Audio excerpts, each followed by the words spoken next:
Hello everyone and welcome to Finspace. तो आज की इस वीडियो के अंदर हम एक ऐसी कंपनी के बारे में बात करने जा रहे हैं जिसको अपने सेक्टर के अंदर वर्क करते हुए ऑलमोस्ट 135 ईयर्स हो चुके हैं। एक ऐसी कंपनी जो लास्ट 10 ईयर्स से एक कंसिस्टेंट ग्रोथ दिखा रही है अपने सेल्स के अंदर। एक ऐसी कंपनी जिसके प्रोडक्ट्स आप अपनी डेली लाइफ के अंदर भी काफ़ी यूज़ करते होगे। जी हाँ, आज की इस वीडियो के अंदर हम बात करेंगे डाबर इंडिया लिमिटेड के बारे में। और आज की इस वीडियो के अंदर हम परफॉर्म करेंगे उस कंपनी के ऊपर detailed fundamental analysis. So please watch the video till the end. And before starting, if you haven't subscribed our channel till yet, then kindly subscribe our channel and also press the bell icon. So let's get started.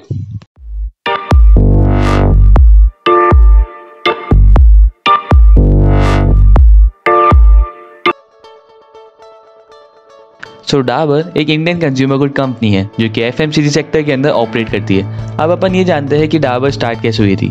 सो बात है कुछ 18th century की, जब doctor S K. Burman अपने मरीजों के इलाज के लिए अपने हाथों से आयुर्वेदिक दवाइयाँ बनाया करते थे और उनकी दवाइयाँ काफ़ी इफ़ेक्टिव और काफ़ी अफोर्डेबल प्राइस पर अवेलेबल होती थी।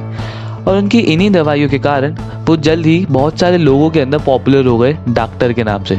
और बहुत से लोग जब उनसे इलाज करवाने आने लगे दूर दूर से, तब उन्होंने सोचा इन ईयर 1884 कि क्यों ना एक कंपनी बनाई जाए to produce and dispense Ayurvedic medicine and reaching out the wide mass of people who had no access to proper treatment.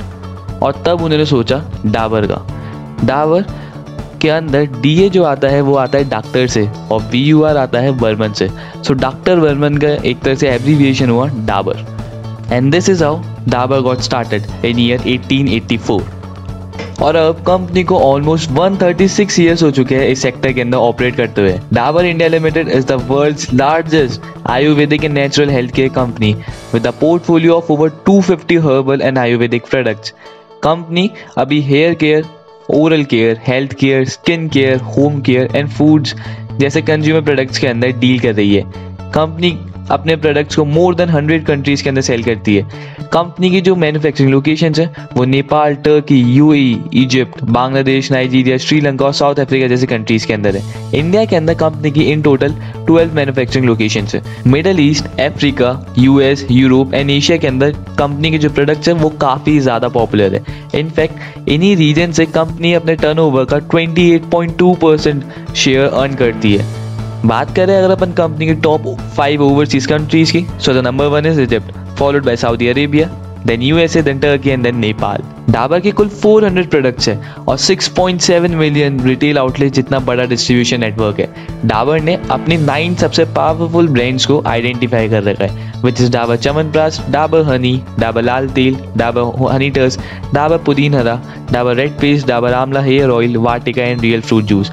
और ये पावरफुल 9 ब्रांड्स डाबर की सेल्स में से 70% सेल्स कंट्रीब्यूट करती है। बात करें अगर अपन ओवरऑल इंडस्ट्री की, सो एफएमसीजी मार्केट के अंदर फूड सेक्टर जो है वो 57% तक कंट्रीब्यूट करता है। और इस फूड सेक्टर के अंदर पैकेज्ड आटा, rice, edible oil, dairy products, beverages, baby food जैसे जो प्रोडक्ट्स हैं उन्होंने इस साल 8 to 9% की ग्रोथ विटनेस करी है।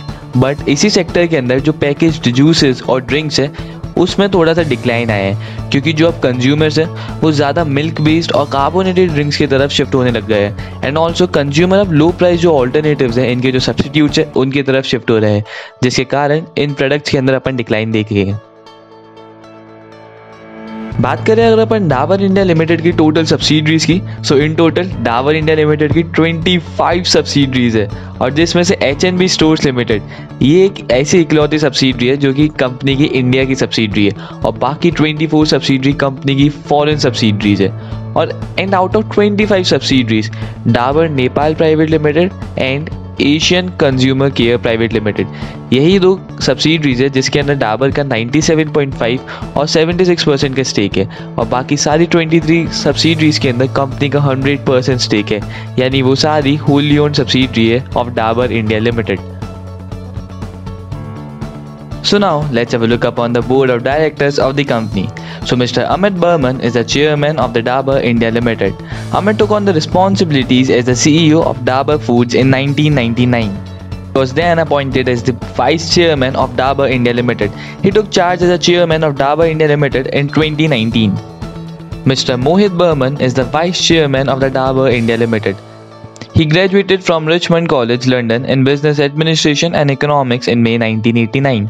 He started his career with Welbeck Property Partnership London and then joined Dabur Finance Limited. Mr. Mohit Malhotra is the Chief Executive Officer of the Dabur India Limited. Mr. Malhotra, management graduated from the Pune University and he also holds Executive Masters in International Business from Indian Institute of Foreign Trade, New Delhi. उन्होंने Dabur as a management training join करी थी in 1994 and currently he is serving in the Dabur as a CEO of Dabur India limited. Mister Aditya Burman, doctor Ajay Dua, mister Ajit Mohan, miss Falguni Nayar, mister Mohit Malhotra, mister P D. Narang are some of the other board members of the Dabur India limited. बात करें अगर अपन company की share holding pattern की, then promoters hold 67.88%, FII holds 17.43%, DII holds 7.54%, public hold 5.72% and the leftover of 1.43% are held by the other investors in this company. So now let's have a look upon the financials of the company. इसके अंदर अपन ये देख सकते हैं कि company के जो revenue from operations है वो लास्ट 5 ईयर्स से कंसिस्टेंटली इंक्रीज हुए with the CAGR of 2.55%. Company's operating profit and PAT has also shown a consistent growth from the last 5 years with the CAGR of 4.24% and 3.66%. The catch here is in FY20 company का जो operating profit है वो slightly ज़्यादा है as compare to companies total income with the growth of 2.4% when we compare it from the March 19, which basically means कि company ने अपने operating expenses को थोड़ा डिक्लाइन करा है which is a positive point. Also in FY20 company ने एक new tax regime को अडॉप्ट करा है and now company pays tax with 16.2% rate. Company के बैलेंस शीट के अंदर अपन ये देख सकते हैं कि कंपनी ने मार्च 2020 के अंदर अपने रिजर्व्स के इंक्रीज करा है एंड ऑल्सो कंपनी ने मार्च 17 और मार्च 18 के अंदर काफ़ी ज़्यादा बोरोइंग ली थी और मार्च 19 एंड 20 के अंदर उसे पे ऑफ कर दिया था और जिसका इम्पैक्ट अपन कंपनी के फाइनेंसिंग कैश फ्लो के अंदर भी देख सकते हैं. If we see in March 19 and March 20, financing cash flow of the company is very negative और उसका एक ही रीज़न है कि कंपनी ने मार्च 19 से अपने जो डेट लिए थे इन मार्च 18 एंड मार्च 17 उसे पे ऑफ करा है because of which we can see such a negative figure in March 19 and March 20. Company ने 1.86 CR पावर सेविंग प्रोजेक्ट के अंदर इन्वेस्ट करे and also company has invested to increase the production capacity of its toothpaste plant. बात करें अगर अपन company के ratios की तो इसके अंदर अपन देख सकते हैं कि कंपनी का जो ऑपरेटिंग प्रॉफिट मार्जिन है वो लास्ट 3 ईयर से काफ़ी कांस्टेंट रहा है यानी उसके अंदर कुछ ज़्यादा वेरिएशन नहीं आया है एंड कंपनी पेट मार्जिन वो लास्ट 2 ईयर से कंसिस्टेंटली डिक्लाइन हुआ है which is a little bit matter of a concern. अगर अपन ROCE और ROE की बात करें तो उन दोनों ने ही FY19 तक काफ़ी हेल्दी ग्रोथ दिखाई है but in March 2020 we can see a downfall in both of them which is again a little bit matter of a concern. We can see in FY18, 19 and 20 company का जो ROCE है वो ROE से greater है which probably means कि company ने जो अपनी बोरोइंग्स ली थी उसे काफ़ी एफिशिएंटली यूज़ करा है और उसके थ्रू कंपनी अपने इक्विटी शेयर होल्डर्स को काफ़ी अच्छा रिटर्न अर्न करके दे रही है. वी कैन ऑल्सो सी कि कंपनी का जो डेट अपॉन इक्विटी रेशियो है वो कंसिस्टेंटली डिक्लाइन हुआ है from March 16 to March 20 which is again a very positive point from the point of view of an investor. So now let's have a look upon the peer comparison of the company. जिसके अंदर अपन ये देख सकते हैं कि Hindustan Unilever limited is the market leader of the sector followed by Dabur India. Dabur India Limited P/E ratio stands at the fair position against its competitors and the industry PE of 69.35 and the same goes with the P/B ratio of the company. Company का जो ROCE है और company का जो ROE है उसकी position भी ज़्यादा अच्छी नहीं है when we compare it from its competitors, but all in all company stands at the good position amongst its peer group. So now let's have a look upon the SWOT analysis of the company and let's begin this segment with the strengths of the company. So Dabur India Limited जो company है वो virtually debt free है. Virtually debt free का ये मतलब होता है कि जब किसी भी कंपनी का जो कैश फ्लो है वो उसके लोन्स से उसकी बोरोइंग से ज़्यादा हो, मतलब कंपनी ईजिली अपने कैश से अपनी बोरोइंग्स को पे ऑफ कर सकती है विच मीन्स कि कंपनी वर्चुअली डेट फ्री है. Company has maintaining effective average operating margin rates in the last 5 years और जो कि अपन ने कंपनी के फाइनेंशियल सेक्टर के अंदर भी देखा. Company with zero promoter plays and also Dabur की जो सबसे खास बात है, जैसे कि अपन ने वीडियो के स्टार्ट में डिस्कस करा था कि कंपनी ने स्टार्ट करा था as an Ayurvedic company and gradually they have mixed their Ayurvedic knowledge with modern day science which seems to be the biggest strength of this company. Coming up on the weakness of the company, so company with growing cost on year basis for the long term projects. Also mutual fund industry ने इस company के अंदर अपनी share holding last quarter के अंदर decrease करी है. तो let's have a look upon the opportunities of the company. और जैसे कि अपन को पता है कि पोस्ट कोविड कंज्यूमर्स का जो फोकस है वो पर्सनल हाइजीन और हेल्थ केयर पे काफ़ी ज़्यादा बढ़ चुका है, जो कि एक बहुत ही बड़ी अपॉर्चुनिटी है for the Dabur India limited. Because Dabur इस इंडस्ट्री के अंदर काफ़ी टाइम से परफॉर्म कर रहा है और डाबर के पास ऐसे कुछ प्रोडक्ट्स हैं जिसको इस फोकस से और इस शिफ्ट ऑफ इंटरेस्ट से काफ़ी ज़्यादा फ़ायदा मिल सकता है. It's depend on how Dabur grab this opportunity. और जो डाबर ने काफ़ी स्टेट गवर्नमेंट्स और मिनिस्ट्री ऑफ आयुष के साथ कोलैबोरेट करके कोविड-19 को रोकने के लिए स्टडी कंडक्ट करा रहे हैं. And if it goes well then Dabur के पास एक अपॉर्चुनिटी रहेगी कि वो अपने आयुर्वेद सेक्टर को मेन स्ट्रीम में लेकर आए अपने बिजनेस के. So these are some of the prominent opportunities for the Dabur. Now let's have a look upon the threats of the company.